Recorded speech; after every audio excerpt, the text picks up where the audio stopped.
hosts. My name is Ingo. I'm Amira. And let's get back to business. With our greatest guest yet. My name is Jonathan Trainer. I'm an economics and INS teacher in the wonderful school of ISU, International School of Ulaanbaatar. Oh. Thanks for having me, boys. Absolute pleasure to be here. No problem, it's our pleasure too. Yeah, great. It's been a while coming, in all fairness. Do we have a list of your famous, fantastic questions for me? Well, a list? Not exactly, because we don't rely on such. We like to riff, do we? We like it off the cuff, yeah, genuine, keep it real. Exactly. So, we were talking about that inflation thing, right? as we were talking, right? And you said, what exactly caused the inflation here in our country? Well, the thing that causes it here is the exact same thing that causes it everywhere. And there was the Nobel Prize-winning economist Milton Friedman that said inflation is everywhere a monetary phenomenon. And what that means is there is too much money chasing too few goods. So what that means is that the government or the central bank is printing money at a faster rate than the increase in our real GDP, a faster rate than the increase in the amount of stuff that we're making. And when you find that, you'll find two things that happen, and they're both related. One is that prices in general rise. That's inflation. Right? You have to give more to it to get the same amount. Ninjin is really, really good to me. She's always telling me, updating me the price of milk. What was it like a year ago versus today? Do we even know? Right, well, it's going up from 500 a litre a month, kind of. Okay. Right, that's what it is. So it's absolutely incredible what's going on. Yeah. So we've got that. And then the other effect that Okay. you can always measure inflation against is the value of the turbot versus another country. Sorry, will you put the blame solely on the government? Absolutely. I would put the blame entirely on those responsible for maintaining the money supply.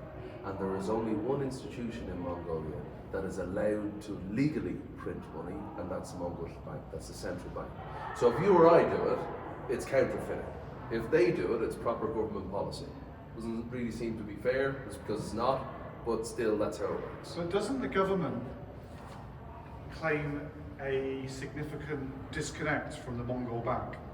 Supposedly they do, Yes. and it depends on the government that is in charge. So that's why it's very important to say the central bank when you're talking about monetary policy. Yes. So in the United States, the Fed certainly is in charge of the monetary policy. In the EU, it's the European Central Bank, ECB, and then in the UK, it's the Bank of England.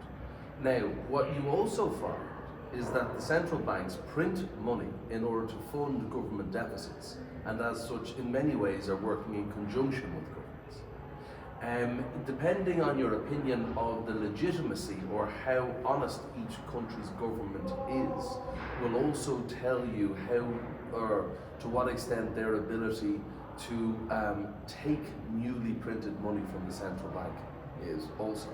I have heard stories, rumours potentially, sir, and certainly unsubstantiated, of people that work in the Central Bank of Mongolia, Mongol Bank, can simply take money that has been newly printed and is still warm from the printing press and just go outside and start spending it. Now, whether there's any truth to that or not, I'm not, but you know. What a great job. What a magnificent job. Might start doing it myself. Yeah, might start doing it myself. So if they print money and that's what causes inflation, why don't they just not print it? Wouldn't that solve You're assuming that they have, you see, printing money, it's the best analogy, and you must forgive me, right, is like alcoholism. When an alcoholic, before it becomes serious, when they start drinking, it's all good times. It's all, you've got the up and the up and the up, okay? And that's what happens when an economy starts printing money.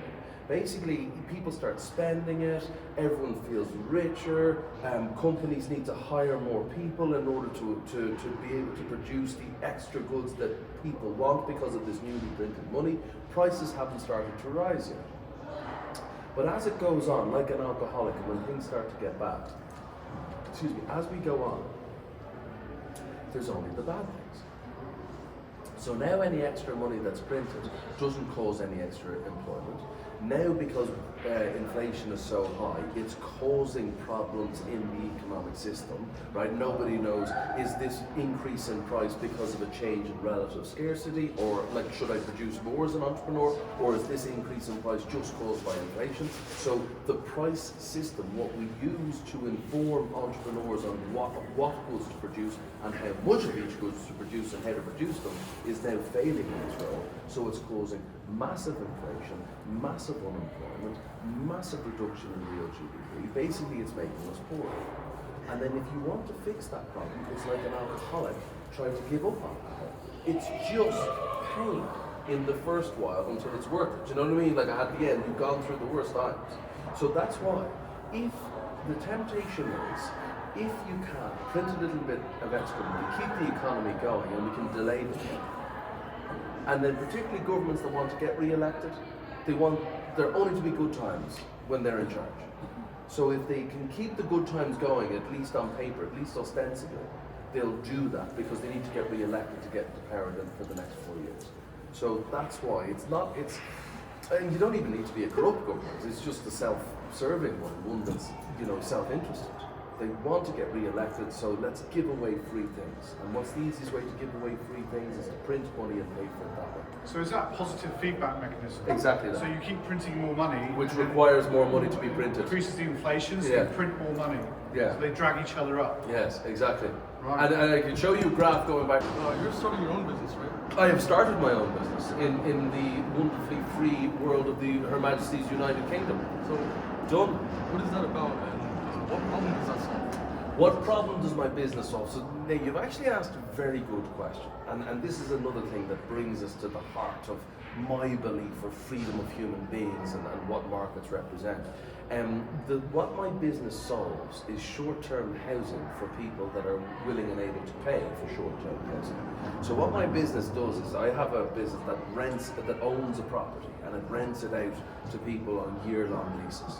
So basically, if people need a place to stay in my area, then what they will do is pay me X amount per month, and I will provide them with above average quality homes. So that's basically what it does. That's the need that I'm serving.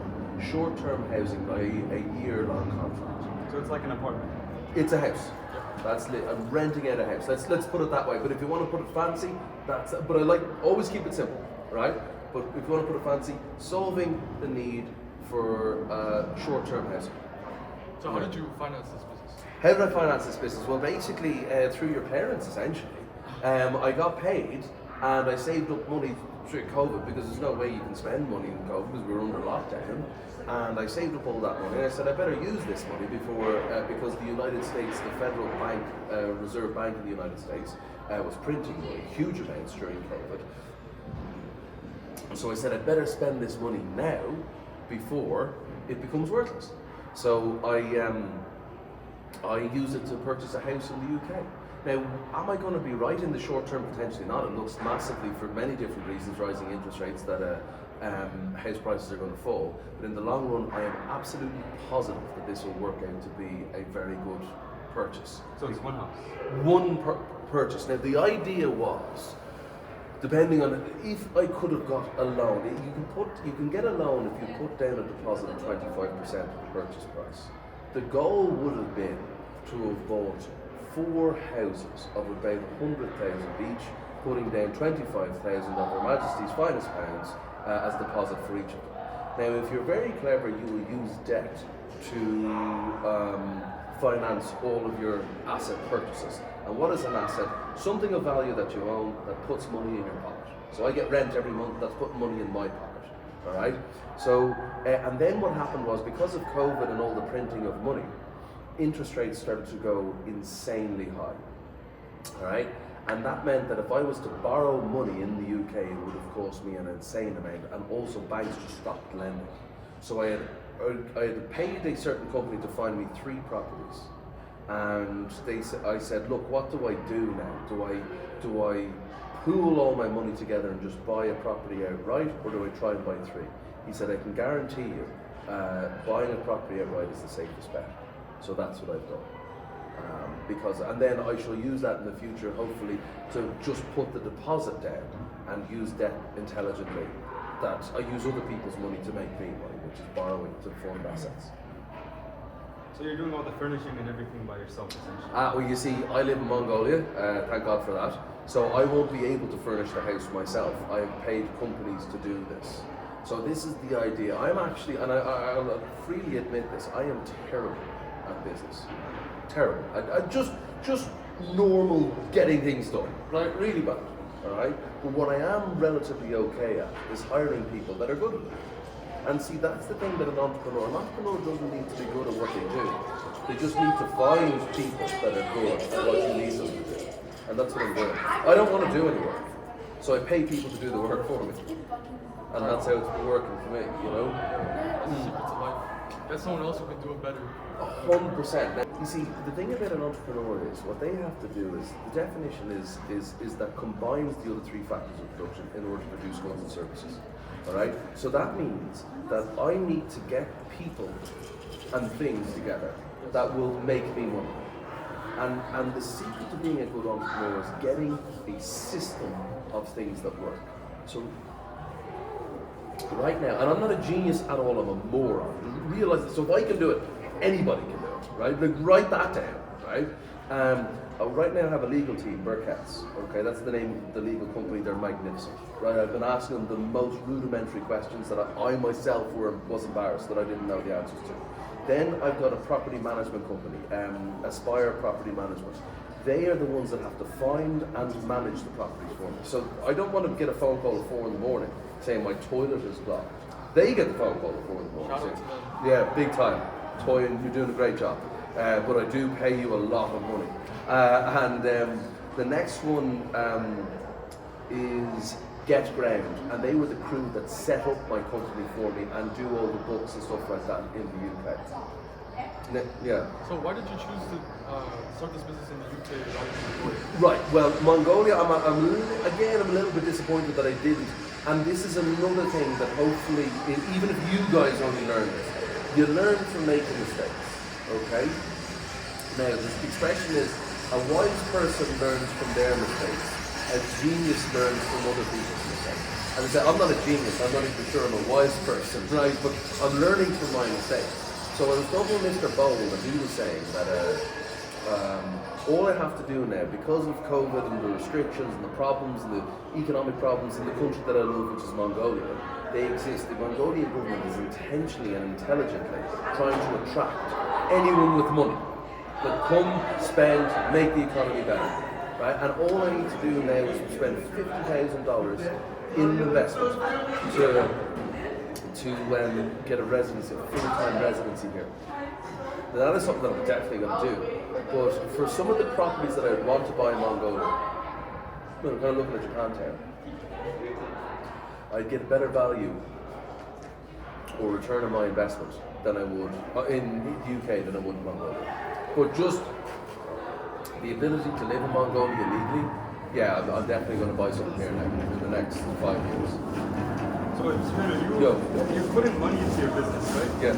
So I'm going to assume that there's... Ask any question, I have no... Break even at least? Absolutely, but it depends on how do you make money off property? Well, I mean, I'm assuming they pay you more than you have to pay whatever place you took the money from. Absolutely. Now, I didn't borrow any money.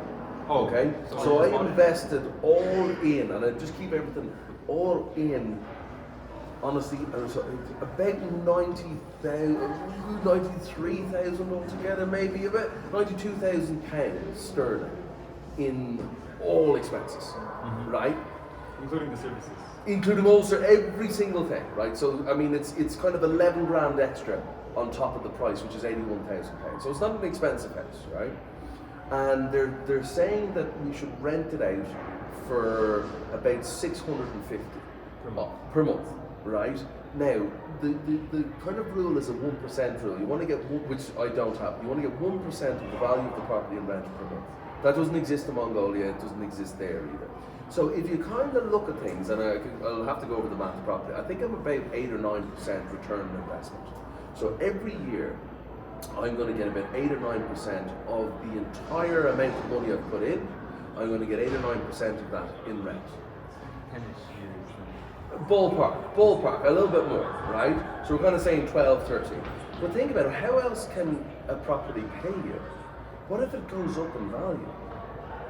You can charge more. Well, I can charge more certainly, but also long term when I sell it, that's my asset, I own it.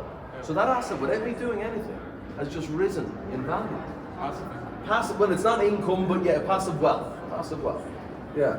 So like, I mean, it's the asset, the thing that I own. Like obviously, because prices will rise, the amount of money that I get paid will increase. I'll still be here. Hi, Eka. I'll still be here, hopefully, or I'll be back here. So that's the idea. Now, again, I'm not a genius. I'm not even that bright. I'm seriously, genuinely. All I'm saying is anybody can do this. Now let's look at another thing. If I do any work on that company is registered in the UK, right? Any profit that it makes, I'm gonna have to pay tax on it. Now, if I don't make any profit, I don't have to pay tax. Isn't that fair enough? And you're like, why would you not want to make profit? Well, what happens if I paid a Jonathan Trainer £650 a month that didn't live in the UK? Well, that's an expense of all the money coming into the company gone. So the company doesn't earn any profits. I don't earn any profits, that means I don't pay any tax. And then if I'm still living in Mongolia, I don't pay tax here, I get to keep that money for free.